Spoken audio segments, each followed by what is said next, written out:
The hotel room was luxurious, an oasis of excess for the wealthy and entitled. I stood in the doorway, the key card still clutched in my hand. The scene before me unfolded with an almost surreal clarity. Maria, my wife of 10 years, and Nathaniel, a man whose name I had heard in whispers but never dared to fully investigate. They didn't see me at first. Nathaniel, with his designer suit jacket draped over the armrest, leaned in close, his hand resting lightly on Maria's thigh. Her laugh, so familiar, yet now so foreign, rang out, a haunting melody of betrayal. A lesser man might have erupted in rage, but not me. Anger was too easy, too fleeting. What I felt was colder, sharper, a calculating calmness that washed over me like a tide receding before a storm. I stepped back into the hallway, the door clicking shut behind me. My heart should have been pounding, my breath ragged, but instead, there was silence. Inside me, a resolve began to form, stronger than the pain, clearer than the betrayal. This wasn't the moment to confront her, to shout accusations and demand answers. No, this was the moment to plan. I returned home that night as if nothing had happened. Maria arrived hours later, her demeanor polished, her lies rehearsed. She kissed my cheek and murmured something about a late meeting running over. I smiled at her, an act that felt foreign now, and nodded as if I believed her. The truth was, I no longer needed her excuses. I had seen enough. As she drifted off to sleep beside me, I lay awake, staring at the ceiling. My mind raced, not with grief, but with strategy. If Maria and Nathaniel thought they could humiliate me, they were sorely mistaken. They had played their hand, and now it was my turn. The next morning, I looked at Maria as she poured her coffee, scrolling through her phone with casual indifference. For years, I had admired her poise, her charm, the way she could command attention without effort. But now, I saw those qualities for what they truly were, tools she wielded for her own benefit. Big plans today? I asked, keeping my tone light. She glanced up, her smile practiced. Just the usual. Meetings, errands. You know how it is. I nodded, suppressing the urge to call her out on the lie. There would be a time for that, a moment where her web of deceit would unravel in front of her eyes. But not yet. That evening, as Maria left the house with the same careful excuses she had been using for months, I sat at my desk and opened my laptop. The calmness that had settled over me in the hotel room remained, fueling my determination. I began drafting a list, dates, details, and everything I knew so far. Nathaniel's name went at the top, a beacon of my focus. If I was going to expose this betrayal, I needed to understand every piece of it. Maria had made her move. Now, it was time to make mine. As I closed my laptop, I glanced at the wedding photo on the shelf. The image felt like a relic from another life. A man and a woman who had believed in each other, standing on the edge of a future that now seemed laughable. I reached for the frame, turning it face down. The time for sentimentality was over. This wasn't just about Maria anymore. This was about reclaiming my life, my dignity, and my power. And I wasn't going to let her, or Nathaniel, walk away unscathed. Looking back, the signs were always there, subtle but persistent like the drip of a leaky faucet. I had been too preoccupied, or maybe too trusting, to notice them at first. Maria and I had built what looked like a perfect life, a beautiful home, frequent vacations, and a marriage that friends envied. But beneath the surface, cracks were forming, and I had chosen to ignore them. It started innocently enough. Late nights that became increasingly common, vague explanations that didn't quite add up. "Work's just hectic," Maria would say with a tired smile, brushing past me to drop her handbag by the door. I wanted to believe her. After all, wasn't trust the foundation of a marriage? But trust became harder to hold onto as the inconsistencies piled up. Her phone, once left casually on the counter, now seemed glued to her side. Notifications were silenced, calls dismissed with hurried excuses. One evening, as we sat on the couch watching a movie, her phone buzzed. I glanced at the screen out of habit and caught a name I didn't recognize, Nathaniel. "Who's Nathaniel?" I asked, trying to keep my tone casual. Maria barely glanced up from her glass of wine. "Oh, just someone from work." We're on the same project. Her explanation was delivered with ease, her tone light, but something about the way she avoided my eyes struck me. It wasn't just her words. It was the calculated nonchalance behind them. Over the next few weeks, the name Nathaniel lingered in my mind like a splinter I couldn't dislodge. Maria's behavior only deepened my unease. She started wearing unfamiliar perfume, something floral and expensive that I hadn't bought for her. "You like it?" she asked one morning as she spritzed it on. "A friend recommended it." I nodded, my smile strained. Another piece of the puzzle, but still incomplete. The tipping point came one Saturday afternoon. Maria was out running errands, and I was tidying up the kitchen when I noticed her tablet sitting on the counter, unlocked. Normally, I wouldn't have given it a second thought, but something compelled me to pick it up. It didn't take long to find what I wasn't looking for, or at least, what I hadn't admitted to myself I was looking for. An email chain caught my eye, the subject line innocuous, follow up. But the content wasn't business-related. The messages were short, cryptic, but damning. Phrases like, "Can't wait to see you again," and "Last night was perfect," were all I needed to see. Nathaniel's name was at the top, the address confirming he wasn't just a colleague, but something far more insidious. I put the tablet down, my hands trembling. The doubt I had tried to push away now felt like a weight on my chest, heavy and undeniable. That evening, Maria returned home with the same practiced ease she always carried. She kissed my cheek, a gesture that once felt warm but now felt hollow. "How was your day?" she asked, slipping off her shoes. "Quiet," I replied, watching her closely. "How about yours?" She shrugged. "The usual, errands, a coffee with Sarah. Nothing exciting." Her lies were seamless, almost convincing, but I had seen the emails, and the weight of her deceit made my stomach churn. I didn't confront her that night. Instead, I lay awake, staring at the ceiling, my mind racing. How long had this been going on? How many times had she smiled at me, kissed me, and lied to my face? The anger simmered beneath the surface, but so did something else, resolve. If Nathaniel thought he could come into my life and take what wasn't his, he was in for a rude awakening. Maria's betrayal wasn't just a personal affront. It was an insult to everything I had worked for, everything I had sacrificed to build a life for us. The next day, I began paying closer attention. Her excuses, her movements, even the way she avoided eye contact when certain questions came up. It all became ammunition for the battle I was preparing for. I started keeping a journal, documenting dates, times, and details. If Maria was going to lie her way through this, I was going to make sure her lies couldn't hold up under scrutiny. I wasn't just a man betrayed. I was a man on a mission. As the days turned into weeks, the pieces of the puzzle began to fit together. Maria's infidelity was no longer a suspicion. It was a certainty. And the name Nathaniel, once an innocuous blip, had become the focal point of my resolve. They thought they were clever, but they underestimated me. Maria had planted the seeds of doubt, and now I was cultivating them into a plan that would leave no stone unturned. I wasn't just going to uncover the truth. I was going to make them pay for it. The moment I committed to finding the truth, everything changed. My routine was no longer about just getting through the day. It was about piecing together the lies Maria had built and uncovering the depths of her betrayal. Every action I took, every choice I made, was calculated. The first step was the simplest: observation. I paid attention to Maria like I never had before, not out of affection but out of necessity. Her excuses became more frequent, her explanations more elaborate. "Work's been crazy," she'd say, throwing her bag onto the counter as she kicked off her shoes. Or, "Sarah and I lost track of time," followed by a distracted smile. But I knew better now. Those weren't just harmless anecdotes. They were the breadcrumbs of a double life, and I was determined to follow them.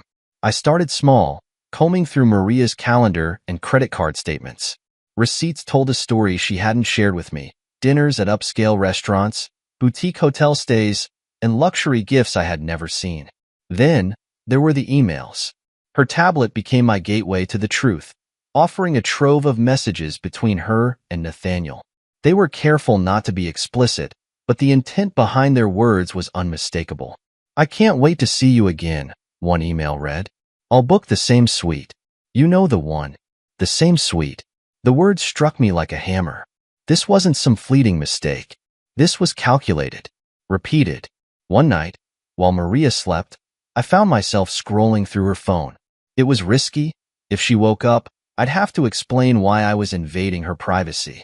But at that moment, I didn't care. Privacy was a privilege she had forfeited the moment she betrayed me. My instincts were right. Her call logs were littered with Nathaniel's name, and there were messages she hadn't bothered to delete. Tonight was amazing, one said. You always know how to make me feel special. I stared at the screen, my knuckles white as I gripped the phone. Special. The word felt like poison. As my investigation deepened, I realized I couldn't do it alone. I needed clarity, objectivity, someone who could look at the situation without the weight of personal attachment. I contacted a private investigator named James, a recommendation from a friend. He was older, sharp-eyed, and spoke with the precision of someone who had seen it all before. I need confirmation, I told him during our first meeting. I need to know everything. James nodded, sliding a notepad across the table. Give me her schedule, places she frequents, and anything else you think might help. I'll take care of the rest.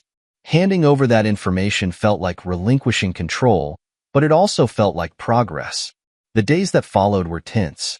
Maria continued her routines, oblivious to the fact that every move she made was being monitored. James worked quickly. Within a week, he sent me photos. Maria and Nathaniel laughing over dinner, their hands brushing across the table. Another showed them walking into a hotel, their bodies close, her head tilted back in a laugh that used to belong to me. The evidence was devastating, not because it surprised me, but because it confirmed everything I already knew. But it didn't stop there.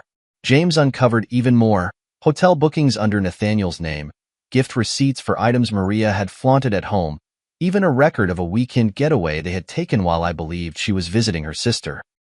The final piece was a recording. Nathaniel's voice, smooth and self-assured, came through the speaker as I listened in disbelief. She doesn't suspect a thing, he said, his tone dripping with arrogance. The husband's clueless. It's almost too easy. Clueless. Easy. The words felt like salt in an open wound. That night, as Maria sat across from me at the dinner table, chatting about her day, I felt the weight of the evidence I had gathered pressing down on me. She smiled, her voice light and carefree, completely unaware that I now held every detail of her betrayal in my hands. It took everything in me to remain calm, to let her finish her stories without calling her out on the lies woven through each one. But this wasn't the time for confrontation. Not yet. Instead, I went to my office, spreading the evidence across the desk like pieces of a puzzle. Receipts, photos, emails, recordings, they all painted a picture of Maria's double life, a life that excluded me entirely. I stared at the incriminating pieces, my anger tempered by a sense of grim determination. Maria and Nathaniel thought they were untouchable, that their lies would remain hidden forever. But now, the truth was mine. The question wasn't whether I would confront them, it was how and when. I sat in my office late into the night, surrounded by the damning evidence of Maria's betrayal. The weight of it all pressed down on me, but the anger that had initially burned white-hot had cooled into something sharper: purpose. Confronting her immediately would have been satisfying, but satisfaction wasn't enough. I needed a plan, one that would ensure Maria and Nathaniel felt the full impact of their actions. Maria thought she was clever, but she had underestimated me. I started organizing the evidence into folders: financial records, photos, emails, and the recording of Nathaniel's smug voice mocking me. Each piece served as a reminder of their betrayal and as a tool for the reckoning I was preparing. I wasn't content with exposing their affair privately. They had made a mockery of me, turning my trust and love into a punchline. My confrontation would not just be personal. It would be public, undeniable, and unforgettable. Over the next few days, I laid the groundwork. The first step was ensuring I had control over my own finances. I contacted my bank to separate my accounts from Maria's, freezing access to anything she might try to exploit. The second step was legal. I scheduled a meeting with a divorce lawyer, someone experienced in handling cases involving infidelity. I wanted to know my options and how I could ensure that Maria's betrayal didn't leave me with more than just emotional scars. Gathering evidence was a smart move, the lawyer said as she reviewed the documents I had brought. With this much proof, you're in a strong position. She won't be able to claim ignorance or deny the affair. Her words bolstered my resolve. This wasn't just about ending my marriage. It was about reclaiming my dignity and ensuring Maria couldn't walk away unscathed. Maria remained oblivious to the storm brewing beneath the surface. She carried on with her routines, her lies growing more elaborate. One evening, as we sat down to dinner, she casually mentioned a business trip coming up. "It's last minute," she said, twirling her fork through her pasta. "But it's important. The team's counting on me." I nodded, masking my disgust. The audacity of her lies was almost impressive. "That's great," I replied, keeping my tone even. "You've been working so hard lately. You deserve a little time away." She smiled, clearly relieved that I wasn't questioning her story. It was almost laughable how easy she thought it was to deceive me. That night, I finalized the next step of my plan, the confrontation, but I wasn't going to corner her in the house or confront her during one of her fabricated errands. No, I needed a setting that would leave no room for denial. I booked a reservation at one of Maria's favorite restaurants, a place she loved for its ambience and exclusivity. The setting would be perfect, intimate enough for a conversation, yet public enough to keep her from running. I also began crafting what I would say. Confronting Maria wasn't just about exposing her lies. It was about making her face the reality of what she had done. I wanted her to see the impact of her choices, to feel the weight of the betrayal she had so casually inflicted on me. As the pieces of my plan fell into place, I felt a sense of control I hadn't felt in months. Maria and Nathaniel had taken so much from me, but they hadn't taken my resolve. I made one final call to James, the private investigator, to confirm the timeline of their next meeting. "They've booked a suite at the same hotel," he said. "Friday night." Perfect. I had everything I needed to confront Maria on Thursday, ensuring there was no escape from the consequences that would follow. On the night of the dinner, I dressed carefully, my appearance betraying none of the turmoil beneath the surface. Maria was waiting in the living room, her dress elegant and her demeanor calm. "You look lovely," I said, offering her my arm. She smiled, clearly pleased by the compliment. It was amazing how easy it was to fool someone who thought they had the upper hand. At the restaurant, I let her enjoy the first half of the evening without suspicion. We ordered her favorite wine, reminisced about old memories, and exchanged pleasantries like any other couple. But as the main course arrived, I shifted the conversation. "Maria," I began, setting my fork down. "Have you been happy lately?" She blinked, caught off guard by the question. "Of course," she said quickly. "Why do you ask?" I shrugged. "I don't know. Sometimes I feel like we're not as close as we used to be." Her smile faltered, and I could see the panic creeping into her expression. "That's not true," she said. "I think we're doing great." "Do you?" I asked, leaning forward slightly. "Because I've noticed some things. Like Nathaniel." Her fork clattered against her plate, the sound echoing in the quiet of the restaurant. What are you talking about?" she stammered, her voice rising. "I'm talking about the lies, Maria," I said, my voice cold and steady. "The late nights, the trips, the emails. I know about Nathaniel. I know everything." Her face went pale, her carefully constructed mask crumbling before my eyes. As the evening unraveled, I watched her try to deny, deflect, and justify her actions, but it was useless. The evidence was overwhelming, and her guilt was written across her face. This was the turning point, the moment Maria's web of deceit began to collapse. And I was just getting started. The tension in the air was palpable as Maria sat across from me, her eyes darting nervously around the restaurant. Her once poised demeanor had crumbled under the weight of my revelation, and for the first time, I saw the cracks in her carefully constructed facade. "What do you mean, you know everything?" she asked, her voice trembling slightly. I leaned back in my chair, letting the silence stretch just long enough to unnerve her further. "Exactly what I said, Maria. I know about Nathaniel. I know about the hotel bookings, the dinners, the lies. All of it.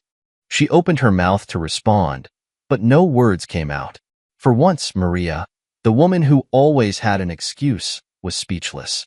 The waiter approached, placing our entrees on the table with a cheerful, oblivious smile. Maria barely acknowledged him, her eyes fixed on me as if trying to gauge how much I truly knew. I don't understand, she finally said, her voice quieter now. Why would you think? Don't insult me by lying, Maria. I interrupted, my tone icy. I've seen the emails. I've seen the photos. I've heard the recordings. Do you really want to play this game? Her face drained of color, and for a moment, she looked like a child caught with her hand in the cookie jar. Alex, she began, her tone shifting to something softer, almost pleading. I can explain. It's not what it looks like. Isn't it? I asked, leaning forward slightly. Because from where I'm sitting, it looks like you've been sneaking around with Nathaniel for months. While I've been working to build a life for us, you've been building something else entirely. She flinched at my words, but I didn't stop. Do you have any idea how humiliating this is? To know that my wife, the woman I trusted, has been lying to my face? To hear your lover laugh about how clueless I am? Her eyes widened, and I knew she realized the full extent of what I had uncovered. For a moment, I let the silence settle between us. The other diners around us continued their conversations, oblivious to the storm raging at our table. Finally, Maria spoke. I didn't mean for this to happen, she said, her voice barely above a whisper. I was lonely, Alex. You've been so busy, so focused on work. I felt invisible. Her words, meant to elicit sympathy, only fueled my anger. So it's my fault? I asked, my voice rising slightly. I've been working to provide for us, and that's your excuse for betraying me? For sneaking around with someone like Nathaniel? She didn't respond, her silence speaking louder than any justification she could have offered. I picked up my glass of water, taking a measured sip before continuing. Do you even know who Nathaniel really is, Maria? Because I do. Her brow furrowed, confusion replacing the panic on her face. What are you talking about? Nathaniel, I said, enunciating his name with disdain, isn't just your secret lover. He's a fraud, a con artist. He's been using you, just like he's used countless others. Her mouth opened in shock, and I knew I had hit a nerve. You're lying, she said, though her voice lacked conviction. I reached into my pocket and pulled out my phone, sliding it across the table. Listen for yourself, I said, pressing play on the recording of Nathaniel's voice. She doesn't suspect a thing, his voice drawled, oozing arrogance. The husband's clueless. It's almost too easy. Once she gets her divorce settlement, I'll be set. Maria's hand flew to her mouth as the color drained from her face. The recording ended, leaving a deafening silence in its wake. The shock in her expression would have been satisfying if the situation weren't so painful. She had believed his lies, let him into our lives, and betrayed everything we had built. All for someone who saw her as nothing more than a means to an end. How could you do this, Maria? I asked, my voice quieter now, the anger giving way to sadness. How could you throw away everything we've built for someone like him? Tears welled in her eyes, and for a moment, I thought she might break down completely, but instead, she looked away, unable to meet my gaze. I don't know, she whispered. I didn't think it would come to this. I let out a bitter laugh. You didn't think? That's your defense? You didn't think about how this would affect me? About how this would destroy us? Her tears began to fall, but I felt no sympathy. This wasn't about her pain. It was about mine. You've made your choices, Maria, I said, standing and throwing my napkin onto the table. Now you'll have to live with the consequences. Without another word, I walked out of the restaurant, leaving her sitting there with her tears, her lies, and the weight of her betrayal. As I stepped into the cool night air, I felt a strange sense of clarity. The confrontation wasn't the end. It was the beginning.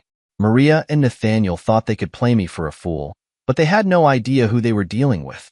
The trap I had set was only just beginning to close, and the next stage of my plan would ensure that neither of them escaped unscathed. Maria had made her move, and now it was my turn. Leaving Maria at the restaurant was only the first step. As much as I wanted to walk away and let her stew in the aftermath of her betrayal, I wasn't done. Nathaniel, the smug, arrogant man who had waltzed into my life and helped himself to what wasn't his, still needed to face the reckoning I had planned. Over the next 2 days, I worked tirelessly to put the final pieces of my plan in place. Every bit of evidence I had collected wasn't just going to be used to confront him, it was going to dismantle him. Using a burner phone, I reached out to Nathaniel under the guise of a potential business client. He fancied himself a sharp businessman, always on the hunt for lucrative deals. I used that ego against him, arranging a meeting at the same hotel where he and Maria had so often rendezvoused. "It's a massive logistics contract," I said, masking my voice to sound just different enough. "Something that could expand your portfolio significantly. Meet me at the Westfield Suite, Friday night." Nathaniel, predictably, jumped at the opportunity. I arrived at the hotel early, booking the room and ensuring the staff would cooperate with my requests. Money has a way of ensuring discretion, and I needed everything to go smoothly.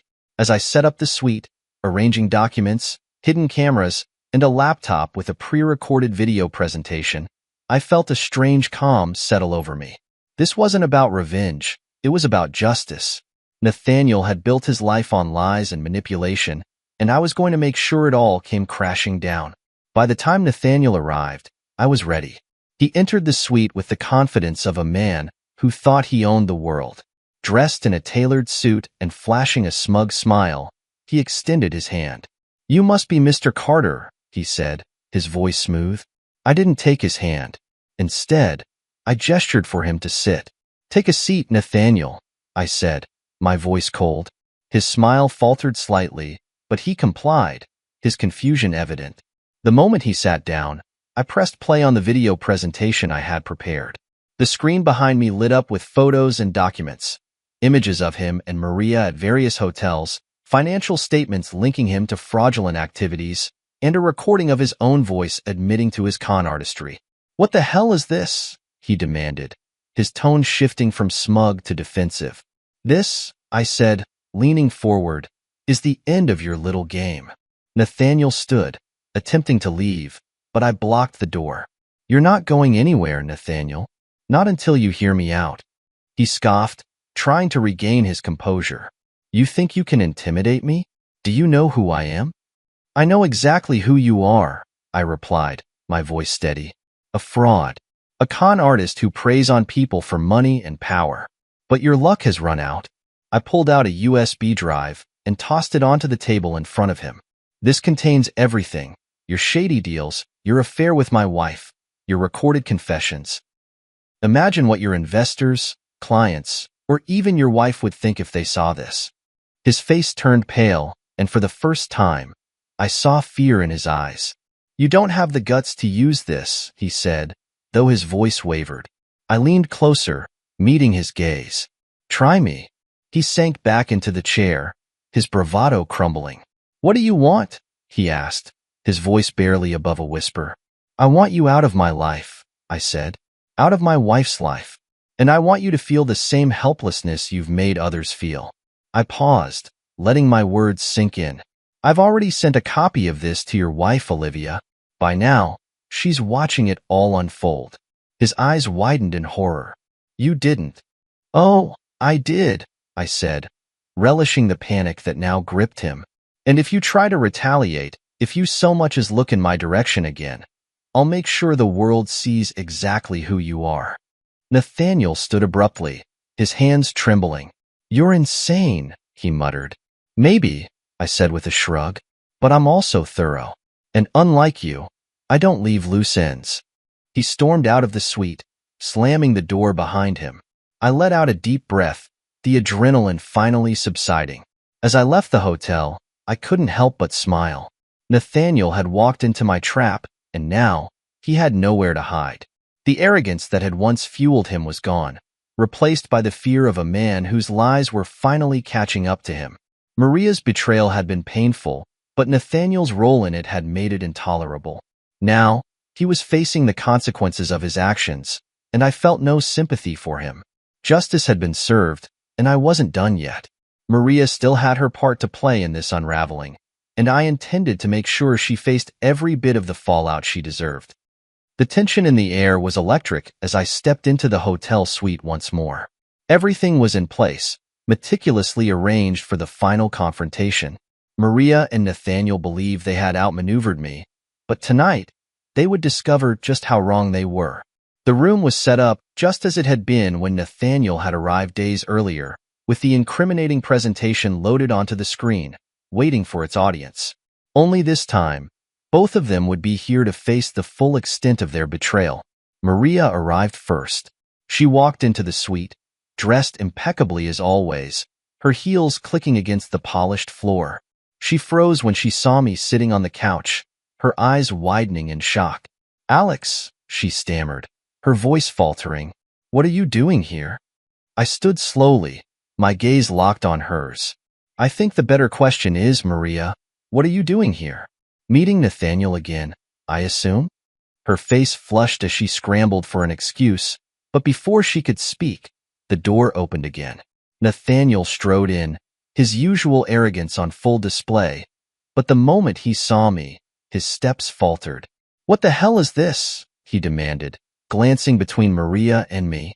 "This," I said, gesturing to the room, "is where the lies end." Maria turned to Nathaniel, her panic evident. "What's going on, Alex? Why are you—" "Save it, Maria," I interrupted, my voice cold. "You've both spent months lying, sneaking around, and treating me like a fool. Tonight, you're going to see exactly how much of a fool I am." I walked over to the laptop, pressing play on the presentation. The screen came to life, displaying photos of Maria and Nathaniel together. At the hotel bar, laughing in the lobby, and walking hand in hand down the street. Maria gasped, her hands flying to her mouth. Nathaniel's jaw tightened, his confident facade beginning to crack. "You had me followed?" Maria whispered, her voice trembling. "No," I said calmly. "I hired someone to uncover the truth. There's a difference." The presentation continued, revealing receipts for dinners, gifts, and weekend getaways, expenses I now knew Nathaniel had largely funded with Maria's money. Then came the recordings. Nathaniel's voice filled the room, dripping with arrogance as he mocked me. "She doesn't suspect a thing. The husband's clueless. Once she gets her divorce settlement, I'll be set." Maria turned to Nathaniel, her eyes wide with betrayal. You said you loved me." Nathaniel scoffed, his mask slipping entirely. "Oh, grow up, Maria. You think this was about love? You were convenient." Her shock mirrored what I had felt when I first uncovered the affair, but there was no satisfaction in seeing her crumble. I stepped forward, my voice cutting through the tension. "Do you see now, Maria? Do you see what you threw everything away for? A man who was using you for your money, for your connections, for whatever he could get out of you." She tried to speak, but no words came out. Tears streamed down her face as she sank into a chair, her world collapsing around her. Nathaniel, however, wasn't finished. "This little show might scare her, but it doesn't scare me," he said, crossing his arms. "What do you think you're going to do, Alex? Ruin me? I've dealt with worse than you." I smirked, shaking my head. "You think this is just about scaring you? No, Nathaniel. This is about making sure you can't hurt anyone else the way you've hurt me, the way you've manipulated Maria." I picked up a folder from the table, tossing it at his feet. "That's everything I've sent to your wife, Olivia. By now, she's seen the videos, the bank records, all of it. Your life as you know it is over." Nathaniel's confidence evaporated in an instant. He bent down, flipping through the pages, his hands shaking as he realized the depth of my preparations. "You son of a," he began, but I cut him off. "Save it," I said sharply. "You can try to play the victim, but we both know the truth. This is your doing, Nathaniel. Your lies, your schemes, your arrogance." He stood, his expression a mixture of anger and fear. Without another word, he stormed out of the room, slamming the door behind him. That left only Maria. She sat silently, her tears falling onto her lap as she stared at the floor.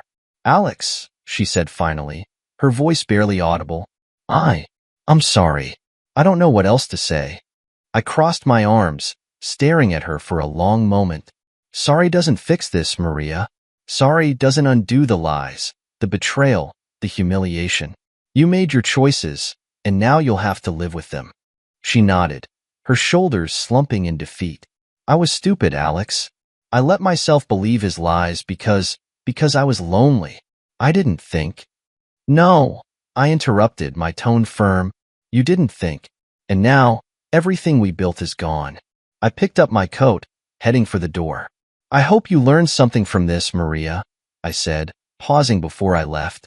But don't expect me to be part of whatever life you have left. I walked out, leaving her alone in the suite with nothing but her regrets and the shattered pieces of her affair. As I stepped into the cool night air, I felt a strange mix of emotions. Anger, sadness, relief. The confrontation was over, but the journey wasn't. There were still consequences to unfold, still pieces to pick up. But for the first time in months, I felt like I was finally in control. The days following the showdown were eerily quiet. The storm had passed, but the aftermath was just beginning. Nathaniel's life, as I had predicted, started crumbling immediately. The evidence I had sent to his wife, Olivia, had done its job, exposing him for the manipulative fraud he truly was. I received an unexpected call from Olivia just 2 days after the confrontation. Her voice was steady, but there was an undercurrent of controlled anger. "Mr. Cruz, this is Olivia Carson," she began. "I wanted to thank you for sending me the information. It wasn't easy to see, but it was necessary." "You didn't deserve what he did," I replied. "I'm sorry you had to find out this way." She hesitated, then said, "It's not your fault. Nathaniel is the one who destroyed our family. I've already contacted my lawyer, and he'll be served with divorce papers by the end of the week. Whatever power he thought he had is gone." Hearing her resolve was strangely comforting. I wasn't the only one reclaiming my life from Nathaniel's grasp. Nathaniel, on the other hand, wasn't handling the fallout well. News of his shady business dealings began circulating after Olivia leaked key parts of the evidence to the press. Articles about his fraudulent schemes spread quickly, and his name became synonymous with dishonesty and corruption. Entrepreneur Nathaniel Carson accused of fraud and infidelity. Shocking scandal rocks business world. I couldn't deny the satisfaction I felt watching his reputation crumble. His arrogance had been his undoing, and now the very world he had built through deceit was turning against him. Maria, however, was a different story. Her life was unraveling just as quickly, but the fallout was more personal than public. She called me several times in the days after our confrontation, leaving voicemails that ranged from desperate pleas to tearful apologies. "Alex, please, just talk to me," one voicemail began, her voice cracking. "I made a mistake, but I love you. I need you. Please don't throw everything away." I didn't respond. Her words felt hollow, too little too late. Love wasn't supposed to feel like betrayal, and her actions had shown me exactly where I stood in her priorities. Mutual friends reached out as well, offering their unsolicited opinions. "Alex, she's really struggling," one friend said. "Maybe you should give her another chance." "She brought this on herself," I replied curtly. "She made her choices. Now she has to live with them." It wasn't easy to shut people out, but I knew I needed to protect myself. Maria's tears and regrets wouldn't erase the pain she had caused, and I wasn't willing to let her back into my life. Meanwhile, I finalized my own legal steps. My lawyer assured me that the evidence of Maria's infidelity would protect me in divorce proceedings, ensuring that she couldn't claim more than she deserved. "Given the circumstances, this will be fairly straightforward," my lawyer said during one of our meetings. "You've done your homework, and the courts won't look kindly on her actions." That small victory gave me some comfort. For too long, Maria and Nathaniel had held the upper hand, but now, the scales were tipping in my favor. One afternoon, while I was sorting through some old files at home, my phone buzzed with a notification. It was an email from Maria. Subject: "I'm sorry." The message was long, filled with apologies and admissions of guilt. "I don't expect you to forgive me, Alex," she wrote. "But I need you to know that I regret everything. I let my insecurities and selfishness ruin what we had, and I hate myself for it. I'll never stop loving you, but I understand if you can't say the same. I closed the email without replying. Her words, while sincere, didn't change the reality of what had happened. As the weeks passed, the distance between us grew. Maria moved out of our house, taking only the essentials. The home, once filled with memories of laughter and love, now felt like a hollow shell. I began the slow process of reclaiming the space, removing photos, rearranging furniture, and painting over walls that once held the echoes of our life together. The pain of betrayal lingered, but so did a sense of liberation. For the first time in years, I felt like I was living for myself rather than for someone else. Nathaniel's downfall continued to escalate. Lawsuits piled up from former business partners and clients, each one seeking restitution for his fraudulent activities. His assets were frozen, his lavish lifestyle reduced to ashes. Through mutual acquaintances, I learned that he had fled the city, desperate to escape the mounting pressure. But no matter where he went, the stain of his actions would follow him. As for Maria, she had become a ghost in my life, a distant memory of a woman I had once loved. The fallout of her choices had left her isolated, and while part of me pitied her, I couldn't bring myself to reach out. The consequences of her actions were hers to bear, and I had already spent too much of my life carrying the weight of her decisions. One evening, as I sat on my back porch, the cool breeze carrying the faint scent of autumn, I reflected on everything that had happened.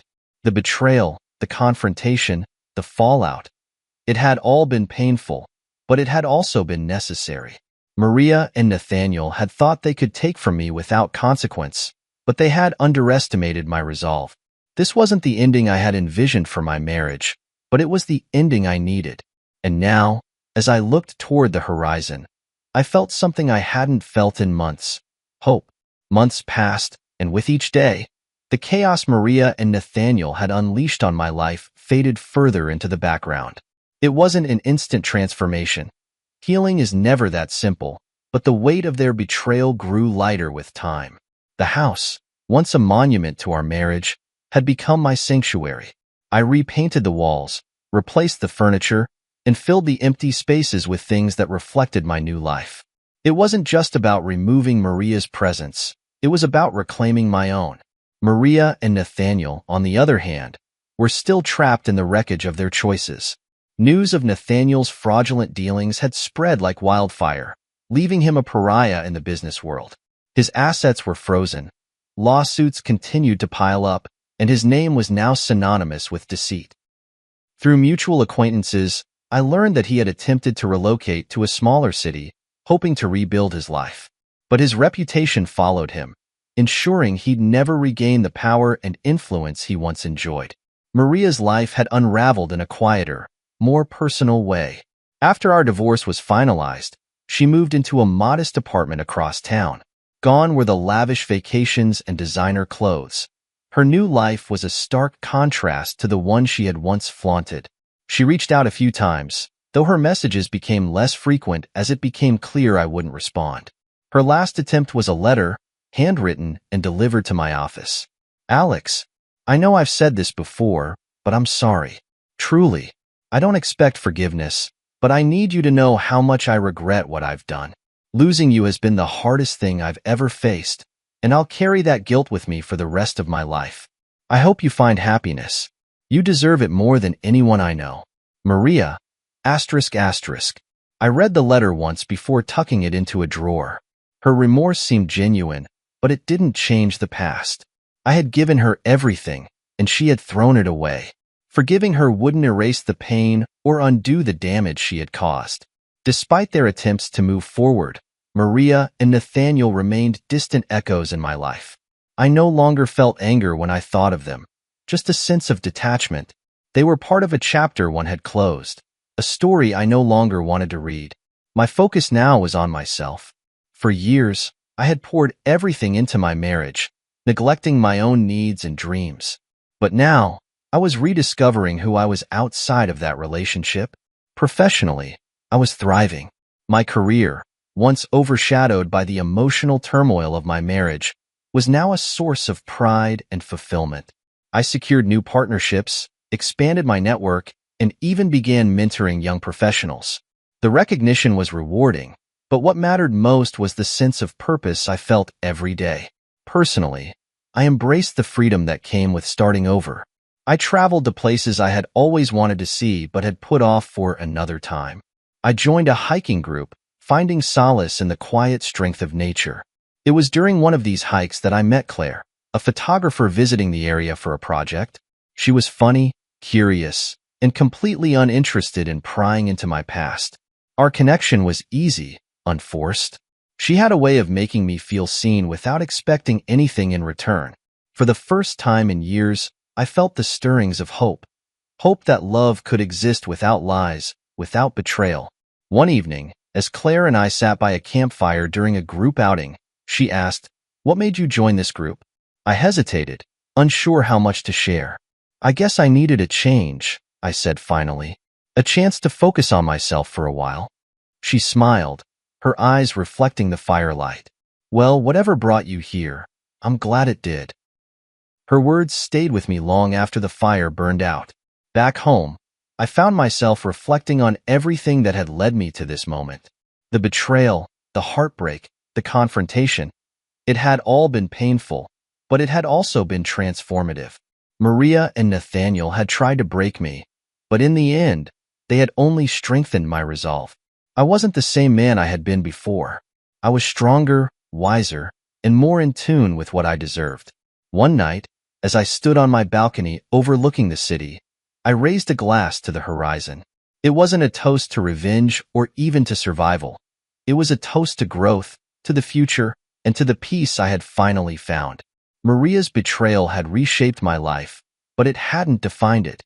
The chapter of my marriage was over, and a new one was just beginning.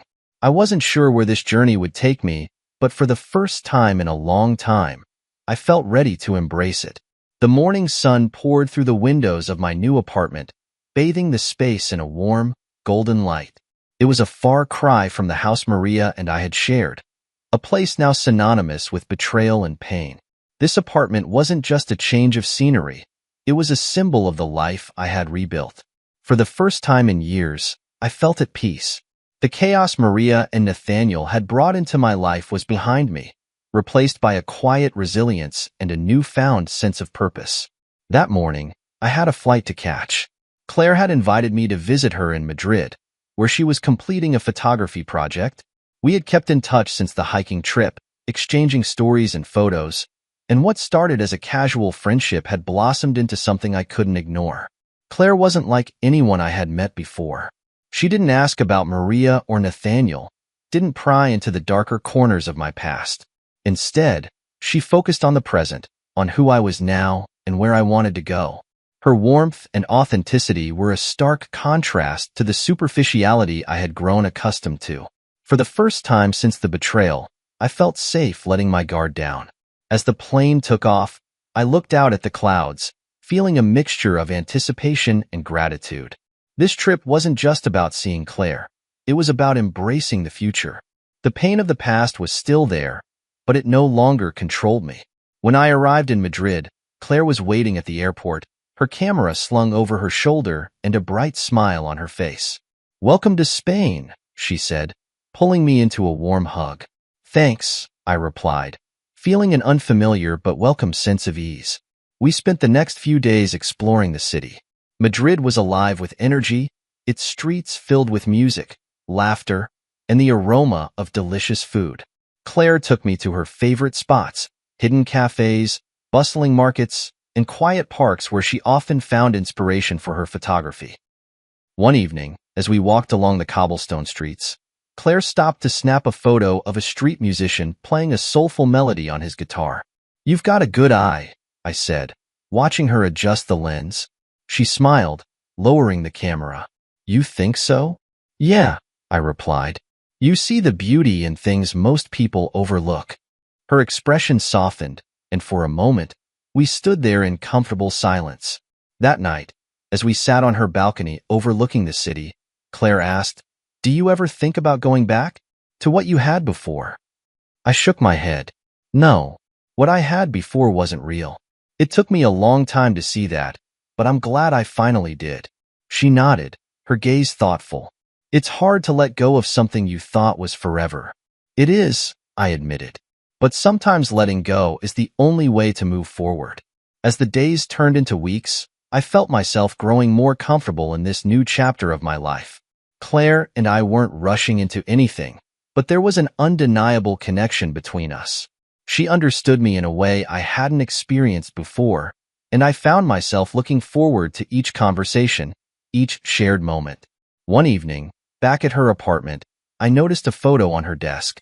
It was of the two of us, taken during one of our hikes. The image captured a moment of laughter, a snapshot of happiness I hadn't realized I needed. "You kept this?" I asked, holding up the photo. "Of course," she said, smiling. "It reminds me that even after everything, there's still room for joy." Her words stayed with me, a quiet reminder of how far I had come. When I returned home, the city felt different, less oppressive, more alive. My apartment, once a symbol of solitude, now felt like a haven. I filled it with plants, books, and photos from my travels, creating a space that truly felt like my own. Work continued to thrive, and I found myself mentoring others, sharing the lessons I had learned about resilience and self-worth. One afternoon, I received a call from my lawyer. The final steps of the divorce settlement had been completed, and Maria was officially out of my life. "It's done," she said. "You're free to move on." "Thank you," I replied, hanging up the phone with a sense of closure. That evening, I poured myself a glass of wine and stood on my balcony, watching the city lights flicker in the distance. The journey had been painful, but it had also been transformative. Maria and Nathaniel had tried to break me, but they had only made me stronger. Their betrayal had forced me to confront the truth about myself and my marriage, and in doing so, I had discovered a strength I didn't know I possessed. As I raised my glass, I thought about the future, about Claire, about the life I was building, about the man I had become. This wasn't just a new chapter. It was a new book, one filled with endless possibilities and a renewed sense of hope. "To new beginnings," I whispered, the words carrying into the night. And with that, I closed the door on the past and stepped boldly into the future.